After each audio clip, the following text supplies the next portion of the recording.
오늘 영상은 제가 굉장히 고민을 많이 한 끝에 얘기를 좀 하고 싶다, 얘기는 좀 해야겠다 결론 내려서 만드는 영상입니다. 저의 오늘 영상은 그래미와 나라스라는 단체에 대한 의문을 가지고 있는 입장인 것이지 다른 후보에 오른 아티스트들에 대한 의구심은 단 1도 없음을 미리 알려드립니다. 그래미에 노미네이트된 아티스트들은 모두 그럴 자격이 있는 아티스트들이며 타 아티스트에 대한 비방 댓글은 삭제 처리함을 미리 말씀드립니다. 언제나 성숙한 태도를 보여주시는 저의 구독자님들 께 진심으로 감사드립니다.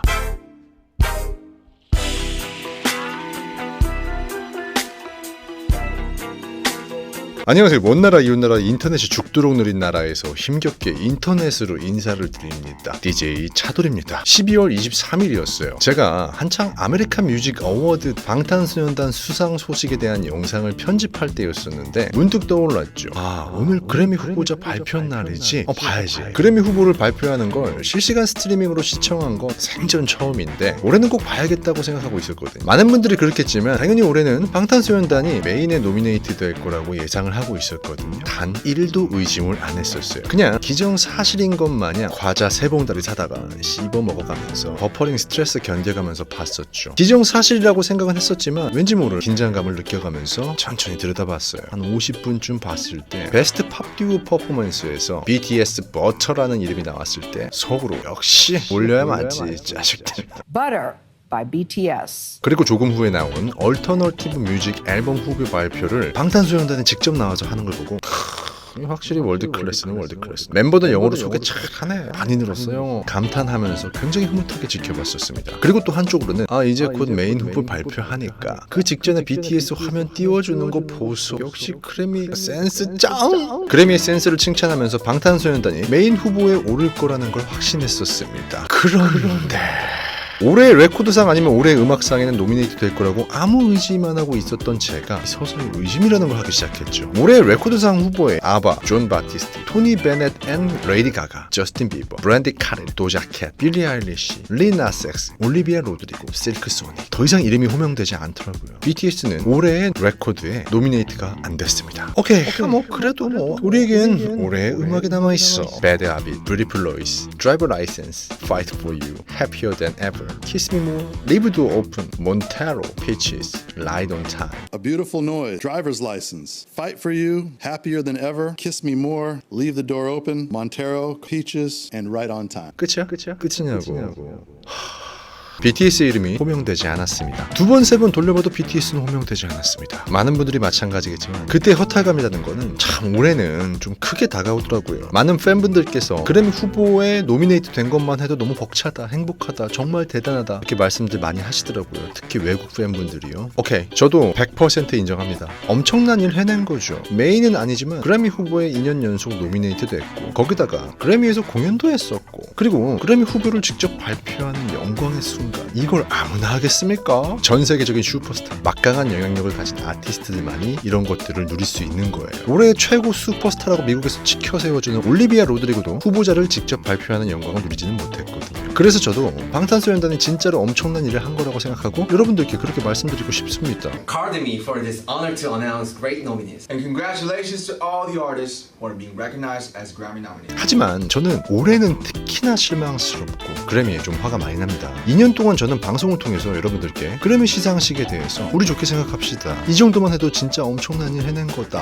훗날에 세계 음악 히스토리에 족적을 남길 만한 일을 해낸 거고 아시아에서 그 누구도 꿈도 못 꿀 일을 해낸 거다. 그게 우리나라의 자랑스러운 아티스트가 주인공인 거다. 이런 식으로 긍정적으로 생각하자는 식의 영상을 만들어 왔었습니다. 실제로 그렇게 생각을 했었고 몇몇 분들에게 그래서 쓴소리를 듣기도 했었습니다.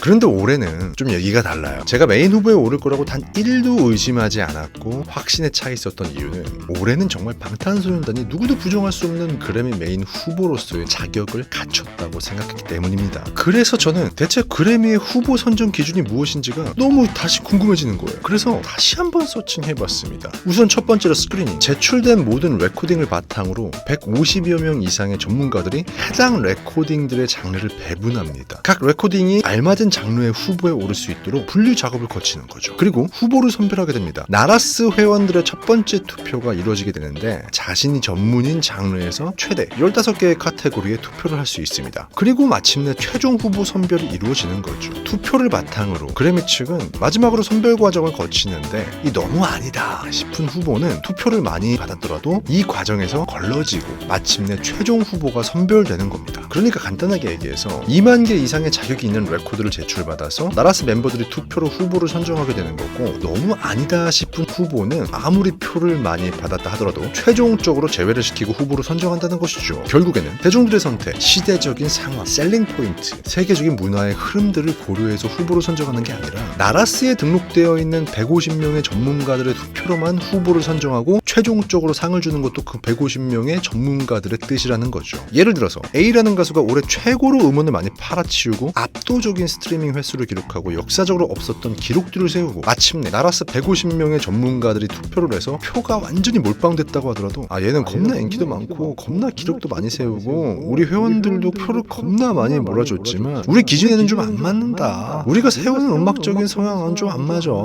제외하자, 이러면 후보에서 제외되는 겁니다. 빙빙 돌려 말 안 하고 직설적으로 좀 세게 얘기하자면 자기들 꼴리는 대로 후보자 선정하고 꼴리는 대로 상 줄 수 있는 시스템인 거죠. 질 않을까 정말 왜질 않을까 정말. 이 부분은 물론 다른 시상식들도 비슷한 시스템이라고 제가 알고 있습니다. 자체적인 심사위원들이 당연히 있고요. 심사를 하는 기준 역시 분명하게 있는 걸로 알고 있습니다. 하지만 아메리칸 뮤직 어워드 그리고 빌보드 같은 경우는 음악성과 대중성, 세계 음악 시장의 흐름 이런 것들을 모두 고려해서 상을 주는 모양새죠. 하지만 그래미는 자신들의 기준을 철저하게 세워놓고 그 기준에 부합하지 않으면 표를 아무리 많이 받아도 제외시킨다는 다소 황당한 룰이 있는 거예요. 어이가 없네 개새끼가. 개새끼 아가리 빰딱을 확 찢어버려. 이거 어디다 대고.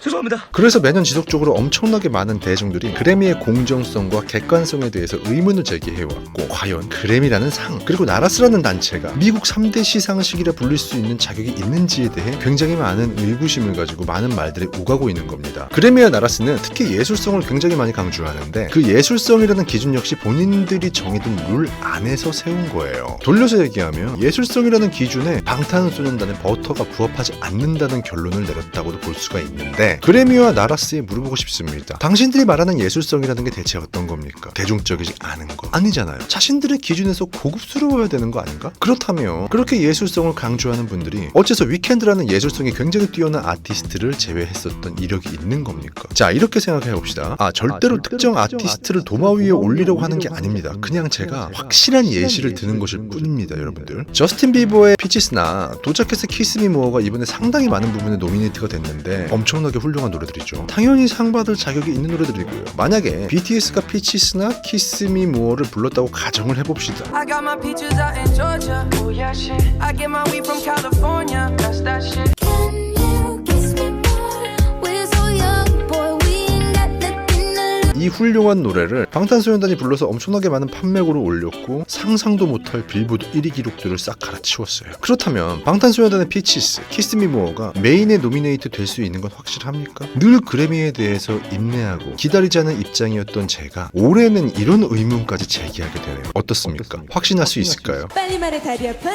아니면 방탄소년단의 버터가 그래미 메인에 노미네이트 될 만한 노래가 아니라는 건 확신합니까?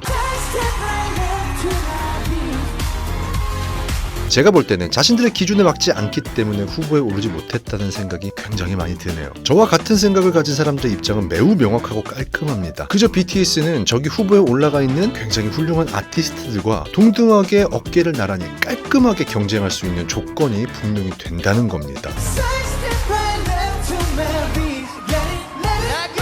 그리고 또 한 가지 확실한 거는 그래미와 나라스는 너무 꼰대들입니다. 제가 어릴 때 그래미 어워즈 컴필 앨범을 들으면서 음악인으로서의 꿈을 꾸었었던 그때의 당시와 단 한 가지도 변하지 않은 것 같다는 느낌, 저만 느끼는 건 아닐 겁니다. 제 영상의 영향력이 그렇게 크지 않아서 저의 의견에 동의하는 분들이 적을 수도 있습니다. 보시는 분들 중에서도 저의 의견에 동의 안 하시는 분들도 꽤 많을 겁니다. 하지만 몇 년간 방탄소년단이 보여준 세계 문화의 흐름을 바꾸는 능력과 그리고 현재 빠르게 시대가 변해간다는 점을 고려했을 때 그래미가 빠르게 변하는 문화를 견제하고 있다는 건 확실하다는 생각이 드네요.